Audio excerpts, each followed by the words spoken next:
Hi there, you're listening to the Paralegals on Fire podcast show where you'll be getting tips and actionable strategies that you can use right now to fast track your paralegal career. I'm your host, Ann Pearson, former paralegal and paralegal manager who left big law in the concrete jungle to start my own company, the Paralegal Boot Camp, where we give online courses that help paralegals make more money, increase their job security, and cut out the learning curve. All right, let's jump right into today's episode. Well, welcome back. My goodness, we are at the end of July. July 30th, this episode comes out. Can you believe it? Oh my goodness. All right, so we have another Q&A episode this week. And this question comes from someone who's going to let me use their name. So I'm just going to read the email that she sent in, and then I'll answer it. So she writes, "Hello, my name is Tally, and I'm from Utah." Hello, Tally. "I've been a fan of yours for a long time." Oh, thank you. She writes, "I love your content. It's been very helpful. I would like to know, how did you break into the course creator business? And is that your full-time job, or are you currently a paralegal?"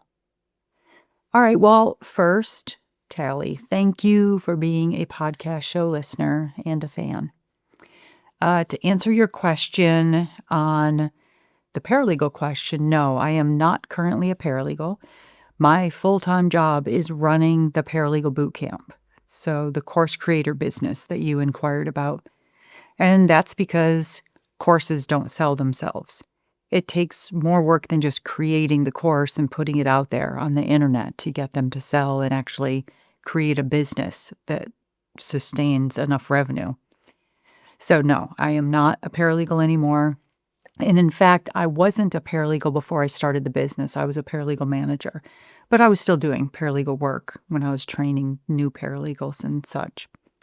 Anyway, so to answer your question, how did I break into the course creator business? Well, first of all, I want to say that you weren't the only one asking a similar question. So as part of this Q&A series, several paralegals wrote in and they were curious about starting a side hustle of developing a course in their area of expertise. And I love that idea. And maybe that was where your question came from, Tally. So before jumping into specifically answering your question about how I got into the business, I want to kind of jump forward and say that if I had to do it all over again, I would have developed the courses as a side hustle first and got the sales up to my annual salary or more before leaving my full-time employment, because I had a really good job as a paralegal manager with great benefits and a great salary and all of that. And looking back, those first 5 years in business, they are rough.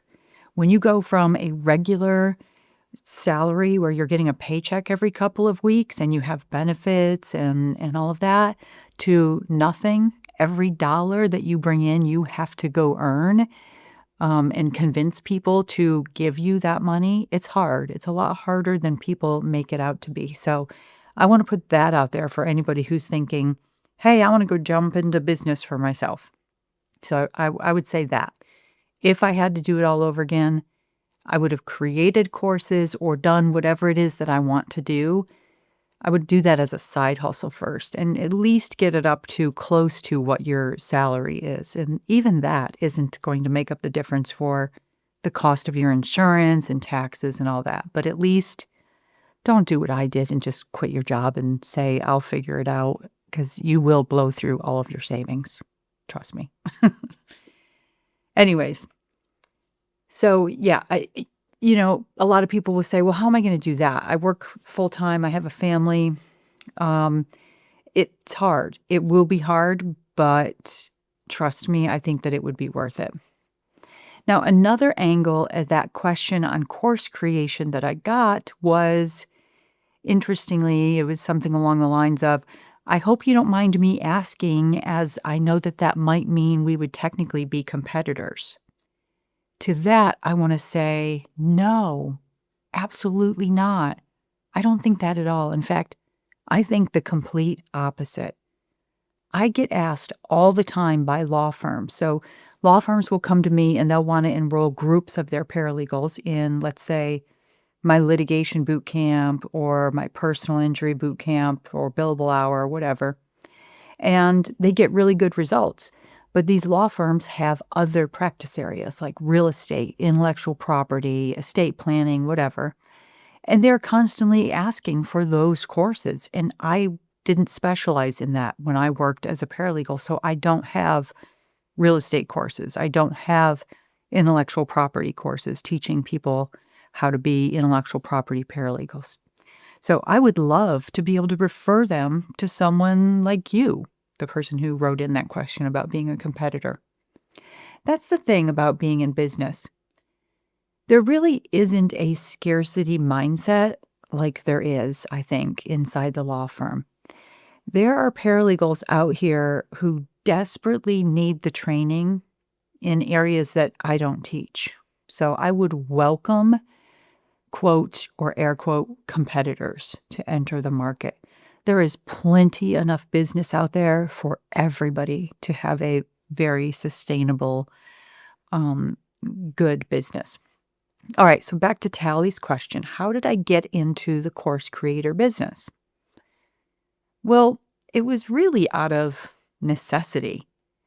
When I first started the company in 2010, the training that I did was through live events. They were all-day workshops at hotel conference rooms, or sometimes vendors would let me use their space in various cities. And by 2014, I had a law firm ask me to do a short version of my litigation boot camp as a webinar series to their group. And they wanted access to the recording as part of the contract. Well, you know how in webinars, when you first start the webinar, the speaker, me in this case, you're welcoming people, you do the audio check, you get people into the chat messages. Well, when I was listening to the recording, I was seeing this stuff, plus some spots during the training session that I had heard outside noise and things like that. And I wanted to get rid of that. I thought, if someone were watching this recording who didn't attend the live webinar, it just is distracting. For the first 5 minutes, they're watching all of this interaction that has nothing to do with teaching them what they needed to know. And so I taught myself how to do video editing. That was when I had the idea, well, what if I could package this up, this live training, as online courses so that I wasn't limited to the people who lived in the cities where I was holding these live events.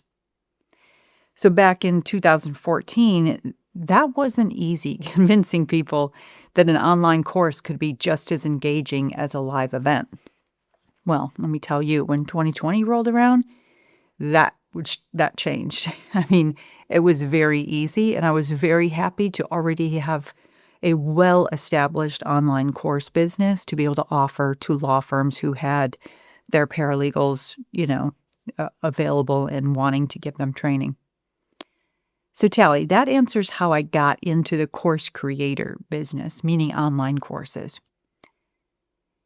Now I want to jump over to Mary's question, which was similar, but she was asking what kind of skills are needed to run the business because she's thinking about creating a course for trust and estate planning paralegals. So first, Mary, I think that's a great idea and it's much needed. I do get requests a lot for trust and estate planning courses. So first, I would suggest what I said at the beginning. Do it as a side hustle first because it takes a while to get the business at a point where it replaces your current income. And it takes 5 times longer to get it to the place where you're building a scalable online business that gives you what I call time and financial freedom. Okay, skills. Let's start with the actual course creation. You're going to need video editing skills, at least until you can afford to hire someone to do that for you.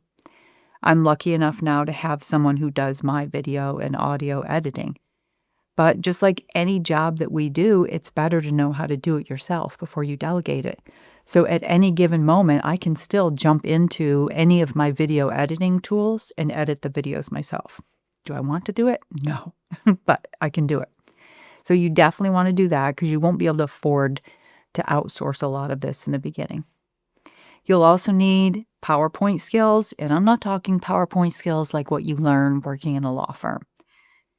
Because boy, oh boy, back in 2010, what I thought was a PowerPoint compared to what it was later on is nothing.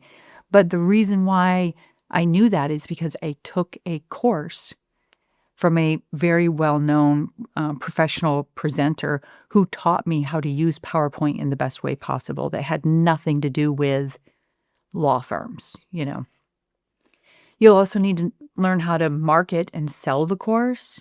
That's the hard part. I will tell you that was where I struggled in the beginning, because when you work in a law firm for 20 plus years, everything is about proving, what you say and being very specific about things versus appealing to somebody's emotional side of wanting to make a purchase. And so that part is hard. I would definitely recommend find a course on it.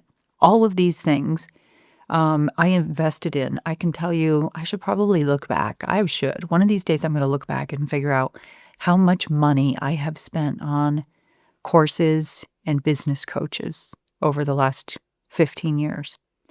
Speaking of that, 15 years. So August 9th, 2010 was when I started the business. So on August 9th, 2025, so in about 10 days or so, whenever this episode comes out on August 9th, it'll be 15 years in business. Over those 15 years, I have spent more than tens of thousands, lots of money on courses, but you're going to need it. So then there's also the learning management system that runs the course. But that's just like when your firm rolls out new software and you have to learn how to use it. But here's the most important skill, and I think it's most overlooked, and that is the ability to teach what you want others to learn. What I mean is that just because you're a great paralegal in a particular practice area doesn't mean that that's automatically going to translate to you being a great teacher. When you're developing a course to teach something to paralegals, it's more than just sharing what you know. If that were the case, everyone would just read a book or listen to a podcast, and they'd learn to be a great paralegal, right? Sharing your knowledge is just one small part of being a course creator. You have to learn the skill of how to teach it in a way that the people actually absorb the knowledge and gain that skill that you're trying to share. Speaking at someone, either through a computer screen or standing at the front of a room, that's not teaching. So my advice is, if you're wanting to explore creating courses, I would invest in a course that teaches you how to develop courses that engage your learners. I did that back in 2016, a couple of years after my first digital course was out there. And it wasn't cheap. I remember it was the first time I ever spent that amount of money on a course. And it was a course and coaching program. It was around $2,500, or it was like just under $3,000, I think. And it was, to me, that was a lot back then. And that was almost 10 years ago, so I could imagine that same course right now is probably $5,000. If you find a course that says that it can teach you how to develop engaging courses and it's less than $500, it's not going to be as in-depth as you need when you're first starting out. And trust me, if that's where you truly want to go, if your business is going to be creating courses that sell, then that investment, look at it like when you went and got your paralegal certificate, right? If that's going to be your career, that's going to be your most important investment, is the course and coaching program you take that teaches you how to do what you're trying to do, make courses that will sell. So You definitely don't wanna look at, the cheapest one out there and think, "Oh, this $299 course is gonna teach me how to do that." It might teach you a little bit about it, but don't go for the cheapest course for that particular thing.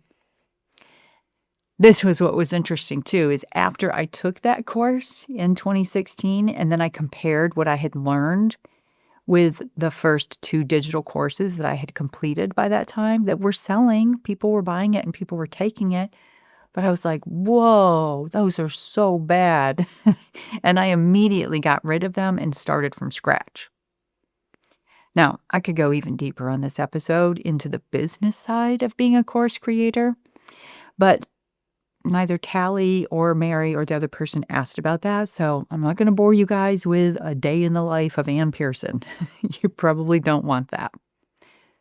But I do wanna close with this, and this is for you, Tally and Mary, and anyone else out there who's considering this either as a side hustle or a full-time business. This business of mine, the Paralegal Boot Camp, is one of the most rewarding and satisfying things that I have ever done. Not just because it's a success in terms of revenue, I love that, that's great, but the reason why it's so rewarding is that I get to receive emails from people every single day. Every single day I receive emails from people that say things like, "Thank God I found your such and such course. You literally saved my career because I had no idea what I was supposed to be doing on the job." Or they'll say things like, "I feel so confident now walking into the office each morning." I mean, gosh, I should have pulled up some of those emails to read them to you.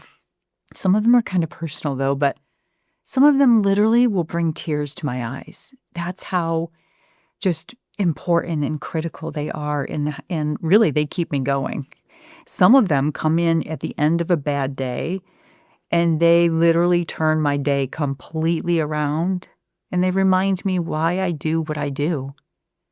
And all the while, I think to myself, I am so damn lucky to get to do what I do, that this is something that actually has an impact on people's careers. I'm telling you, I am grateful every single day that I have the opportunity to do what I do. So if you are thinking about going into creating courses, know that even with the rough patch starting out, even with having to learn a whole new skill set, all the stuff that you've learned as a paralegal, some of it will be transferable. Some of those skills will help you for sure. Tenacity is what you definitely will help you.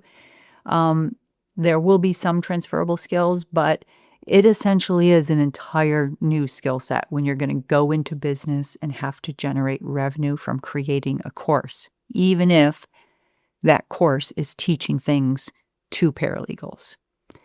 But like I said, it is so worth it. And really, feel free to reach out if you are serious. Now, I don't want this to be a thing where I get, 50 emails from people just being curious about it. If you have truly thought about this and thought, I am going for it. This is something I'm going to do in the next year or two, or I've already got my business plan written and I'm going for it, then feel free to reach out to me. I'll be happy to, go into a little bit more detail with you, but I don't want to do too many of these episodes on here like this because I'm sure there are plenty of paralegals out there saying, I just want to know how to do my job better, Anne. I don't want to learn how to create courses. I completely understand that. But Tally, I hope that helped answer your question, and for you too, Mary. All right, so it is the end of July. One other thing that I want to note is going into August, September, and October. I have 3 huge, huge projects coming up for the Paralegal Bootcamp. 2 of them are big course. One is a new course launch. It's not just a course, it's a course and coaching program. Brand new.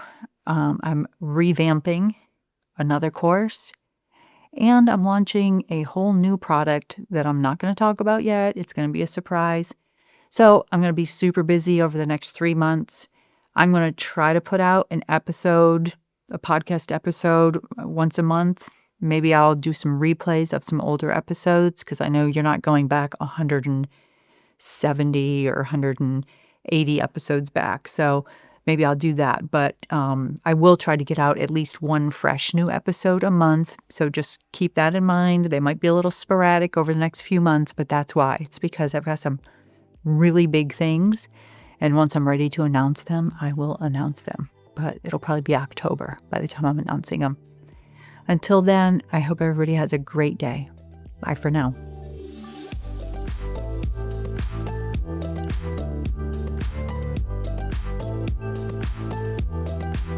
All right, that's it for today's episode. Thank you so much for listening. If you enjoyed today's show, hit the subscribe button in whatever platform you're listening. And please take a quick minute and leave a review of the podcast and share this episode with just one colleague or friend who you think would benefit from what we discussed today. Share the knowledge and the entire paralegal profession elevates. See you next week. Bye for now.